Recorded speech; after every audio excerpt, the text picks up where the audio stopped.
Can you hear me or see me? Danny! Hey, how's it How going? are you? What's the story? I'm good. It's been mad. We've been out on the promo trail. Again, so it's crazy. After 18 months, I've done a few guys are the same, but in Europe, like particularly the UK where I'm living at the minute. I'm originally from Ireland, but I'm living in the UK. It's been crazy here as far as lockdown goes. So I've been locked up for about 18 months. And we've only started to play shows and started to kind of come back out of hibernation. So it's crazy. It's everything that I hoped it would be. You know, I just wanted things to be to try and go back to normal, whatever that normal is. It could be it's a new normal, but yeah, things are finally starting to open up and get back to the usual stuff. So I I'm know super excited. when I saw you guys booked a show here in New York, I was like, oh my God, this is a sense of normalcy. They're coming back. They're coming back. It's finally safe to do so. Yeah, no, Yes. we're just waiting to press the button on coming over to the States. It's one of my favorite places in the world. I spent 10 years of my life there, and then to be locked out I the know. country, no kidding, I know. to But not we're be able to get happy. over there it's a special thing. But Radio City Music Hall, amongst other places that we're going to be playing. So I just have super memories of that place, and particularly New York. So I can't wait to come back over and have these, like, they're not massive shows. They're like more intimate shows, but these are the types of shows that we've been doing here in the UK, just to kind of get back in touch with everybody who we've kind of lost touch with, you know. It's good for us too, because it's not like a big overwhelming show either. Like we ease into it too, you know? I think so. I think if there's a few people out there who are hesitant about going into open spaces and shows.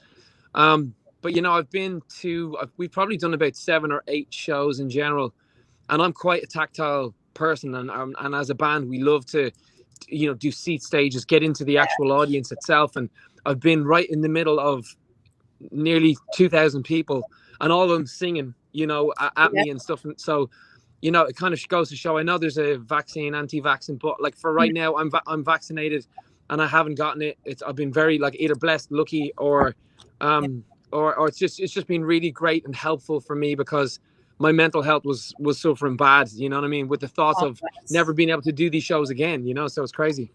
Yeah, but we're getting back there. We're getting back there, and like a greatest hits tour. That's so exciting to hear that too. Do you know what's mad is that I still feel like we just released our first record. I swear, it's one of those mad things where as soon as you say the word greatest hits, everybody suddenly realizes how old they are. Everybody suddenly goes like, wait, what a minute, what's happening? Oh my God, yeah. Where did the years go? Well, it's so funny because you guys started, correct me if I'm wrong, like 2007, right? Yeah, we got signed in LA in 2007. Because that's when I started in radio too. So I feel like our career started at the same time, and now you guys are not the greatest hits. I'm like, oh my God, that's so wild. Yeah, it's bizarre, especially when you hear some of the songs, and the crazy part is that playing these songs now, they almost have a whole new meaning, and that's kind of like, a lot of people go, why are you doing a greatest hits? And for me, we're going to start by drinking old cheap bottles of wine, sit talking up all night, doing things we haven't for a while. We're smiling, but we're close to tears, because even after all these years, we just now got the feeling that we're meeting for the first time. Was that written 2 days ago, or was it written 12 years ago? It's just like the words now just mean so much more than they ever have. And I just feel really enthused about coming back out and playing these songs. Like we sang, like, Man Who Can't Be Moved, like I'm Not Moving. Some people weren't able to see each other, their lovers, their family, their friends, for such a long time during this whole crazy pandemic. And that song means so much more to people now. Superheroes, Hall of Fame. These songs, thank God they're all on the greatest hits, and thank God we wrote these types of songs, because it just seems like the right time for the right mood. And look, people want familiarity. Oh, nostalgia more than ever. Yeah, let's do the things we used to do with the people we used to love, and sing the songs that we all know. It's almost like a giant festival, a giant karaoke to me. We're only short of like having all the words on the screen with a big bouncy ball, but apparently all our fans know them already, so it's all good. What a testament to your songs, though, that it meant one thing for, a listener back when they first came out, but now to still have meaning in a different way, that's the mark of a good song right there. I appreciate that. Yeah, it kind of gave me, you know, the time when I was sitting back and we were looking through, what do we do now as a band? You know, are we allowed back out again? What's going to happen with our tour? And it gave me an opportunity to look back on my career and our career, and to listen to these songs. And I think I didn't touch any of the songs probably for about a year. I just literally lived life for a while. I wasn't practicing, I wasn't singing, because if you look at it, I've been on the road now for nearly 12 years, you know, 12 years of singing these songs. So I kind of like a bit of time off was kind of well needed. And you know, finally when I got around to, we were going to do shows in January, and I was kind of looking at the songs, like, you know, I need to kind of refamiliarize myself with some of these second verses, right? I know the songs, but second verses. And I was just reading through the lyrics, and I mean, I write with Mark, so there's, you know, 50-50 on the writing, and I just like, I'm a big fan of him as a writer, you know, and I was reading the lyrics, and it's taking a step back, and you can almost become very used to, you know, someone who's so talented lyrically, and also if it's just you writing it, you can't sit back and go, listen to those lyrics, they're amazing, you know what I mean? Like, but when I'm with somebody that I really admire in the studio, looking back on those lyrics, I was just like, these are fucking priceless. These are like, some of these are like masterpiece verses that he was writing, and you know, it just, like I said, they all took on a whole new meaning and a whole separate meaning for me, and that's what's kind of fueling this next, you know, I guess 2-year period almost. Like we spent probably since last September releasing an acoustics of the older stuff, just to get people kind of ready and get the palette ready and stuff. And there was such a massive outpour for the songs. And then the way I was doing, I did a few like lockdown sessions where I was just singing old songs and whatever you want me to do request wise, and people were just responding so well to our first songs that we ever released. So, you know, the label been harping on about us for a while to do a greatest hits, and I'm like, it's just not right yet. I feel too old, like. But now you couldn't stop me, you know, standing on stage singing these songs. You know, we just did a few shows now. If you go on either my Instagram, the script_Danny, or the script_official, you can see some of these shows. They feel more like family shows. It feels like, you know, like a family reunion than it does anything else. You know, it's such a special moment. So I'm glad to be involved in music, and I'm glad that music has that, I don't know, that cohesive force about it, that it just, you know, it really brings people together, you know, and we need it now more than ever.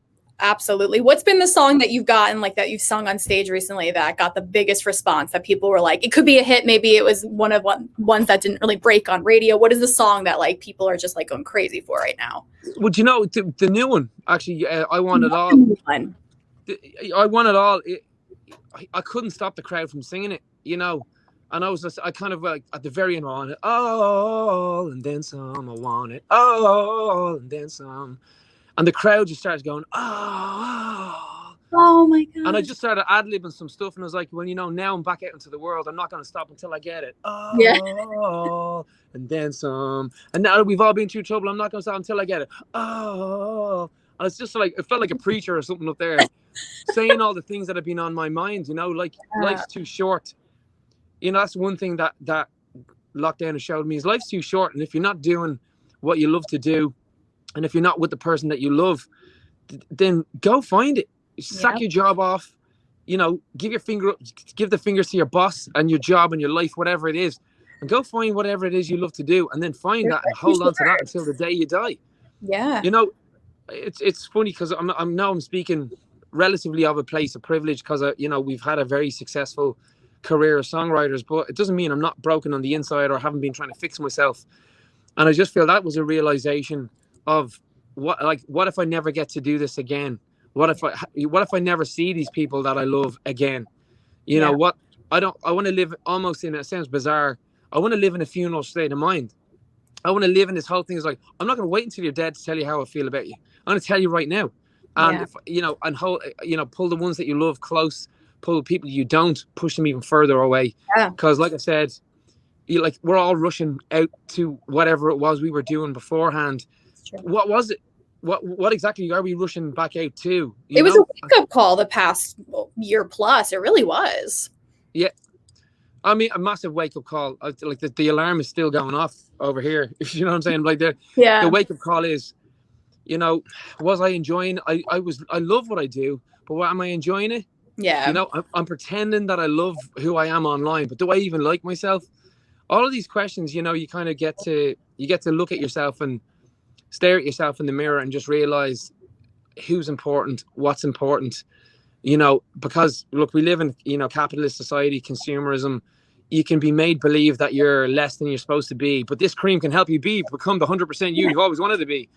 And round it goes. This music can make you feel better. These clothes can make you feel better. And it's none of those. Only you can make yourself feel better. That's it. The music does help, though. You know. Yeah, no, but you know what I'm saying. Like, yeah. you know, like even on the streaming channels, they're like, it's like fast fashion. I can't even catch up with what's coming out and what's new and what's hip and what, you know what I'm saying. Even saying the word hip is not even hip. You know what I'm saying. But I find it really hard these days, and you know, same with fashion. You look at your favorite store, and then a week later, you know, they're like, they don't have the jumper that you bought last week, and you feel like I'm behind. Yeah, they're doing that with music as well, and it's like I said, it's pretty hard to find a song these days that I just latch onto and go, well, that's me. That's the emotion there. Well, I'm going to listen to that for a while, you know? It's funny you say that because we get calls, we talk to record labels all the time and they play us songs. And sometimes you're like, that sounds like the last song I just heard. But when we were sitting down with Charlie Foster and he played your song, I Want It All, I was like, that's the song that I've connected with out of anything he played me. And you can ask him. I was like, that's it. That's the song I want to listen to. I love it. You know why? Because, you know, for me, that lyric in it where it's like, I don't want to be just with someone I can live with. I want someone I can't live without. Right. I want someone I can be with. I want someone I can't be without.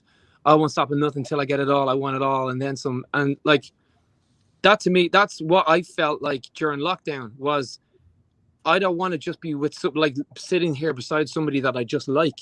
Yeah. You know, I don't want to be in a job that is just paying my wages. I want to be in something that I love to do. And that's kind of where the ethos is like, I'm just having, like, I'm not going to sweat the small stuff anymore. You know what I mean? Yeah. I'm not going to settle for anything unless it's everything. And that's the message. That's kind of that's the message behind the song. You know, I love the tandemness of it. You know, I was a fool, you know, because who'd ever let you go? And, you know, was it all just for nothing? I should have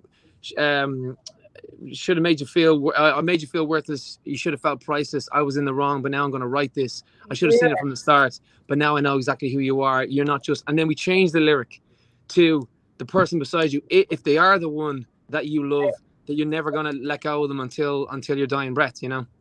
I love that. And I feel like so many people are going to connect with that, especially in the times that we're in. So I, for one, am so jazzed about your Greatest Hits tour and that you're coming to Radio City because we've seen you. I think the last time we saw you was like Jones Beach back in like 2014 with American Authors and One Republic. I think that was the last time I personally saw you. And it was a while ago. I'm not going to lie. It was a while. I think we've been to do some TV in the meantime, but an actual show where everyone's singing their asses off and everyone's connecting together. You know, it was like we were planning on coming before COVID, and then COVID hit and just derailed the whole bloody thing. So we're like I said, we can't wait to come back over. Like New York is like a second home to me. It really is. I got so many friends, so many relations there, and you know, I can't wait.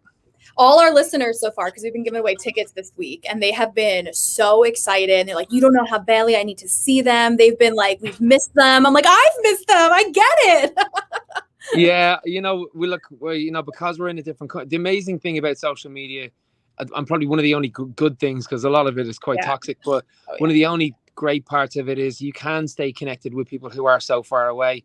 And we've never forgotten you guys, never forgotten our American fans. That's the reason why, as soon as we're putting on a world tour, we're just looking for dates all over. And you know, we got Colin Scott is coming out, and he's going to be Colin Scott's amazing. We did a bit of writing during lockdown and became really, really close friends. And he's amazing. We got a beautiful song on his new album as well. But he's over there doing the promo trail too as well, and he can't wait to come out too. So I feel like it's real. I don't mean value for money, but it's value for money for emotion, because he's just as hyped up and just as emotionally led an artist as we are as well. So it's a really good bill, yeah.